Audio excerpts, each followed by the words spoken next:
the questions. The questions. Yeah, so these questions are given to us by Fenella. Here we are at Aldeburgh. No, we're not in Aldeburgh, we're in Snape Maltings. Yes. Maltings. So Beamish, I'm Adrian Sutton. So here are Fenella's questions, because she's busy practicing, can't think what that is. Do you find recording and technology has influenced your career and writing? What do you think about that? I don't think it's influenced my writing, do you? It's more audiences, isn't it? That everything is so much more available. Yes, it's two different issues, isn't it? I think the technology has certainly touched the way that music is delivered to audience members. And one of the main effects of that, of course, is that there's so much music available now. It's more than you can eat. And maybe a downside of that, I worry sometimes, is whether that means that it's slightly numbing the senses slightly to audiences. In other words, there's so much available that they're maybe not quite taking it in or investigating it under the skin as much as they would otherwise do, because it's very easy to move on to the next thing.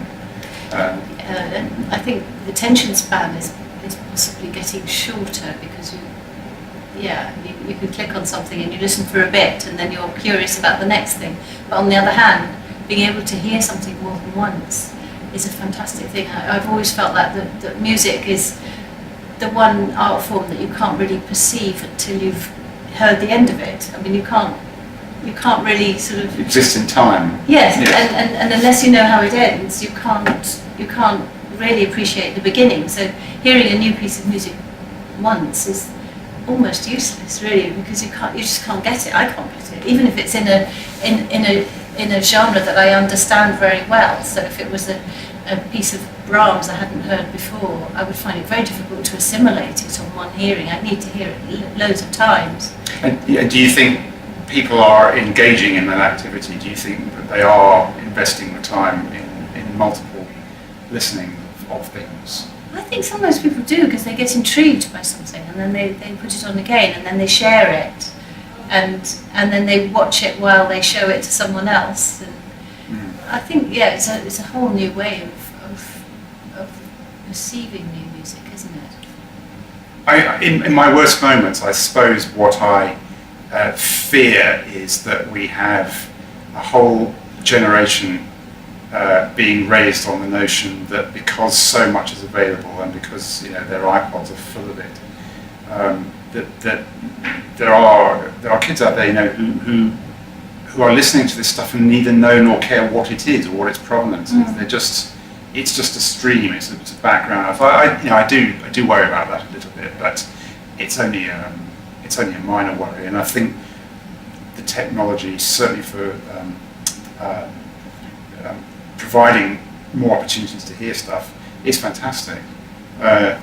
It can only be a good thing, really. It is, yes, absolutely. And also the fact that all the different genres are getting mixed up and the boundaries have gone. Yes. So you would get somebody listening to Steve Reich and not really perceiving it as being classical music at all, but just something incredibly exciting. Or Stravinsky, Rite of Spring. I mean, I would have thought that a young person coming to music for the first time might find that more interesting than listening to, for instance, a piece of Mozart, because the rhythm is just so immediate, and the colours, the orchestral colours, and so there are elements of contemporary music which might bring people into what we perceive as the classical genre more successfly than classical music can or has. I agree completely. Actually, Fenella's question is actually it's got two parts to it. She's mentioned the question about technology as applying to the audience, but I think the first part of her question was, has it influenced the writing? Now, you mentioned that technology you don't feel has particularly influenced the way you write.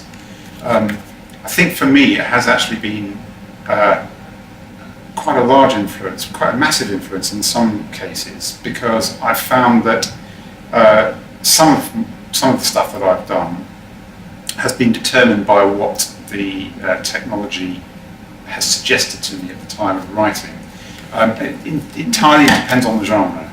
And there are some genres, for example, electronica or anything studio-based, where really the material is conceived and created at the same time in a way that doesn't happen with classical music. Because often in classical music, one is separating the performance or the conception and the performance stages of it. So the composer writes something which goes onto a manuscript, and then it's the performance job to realise it, to bring it to life.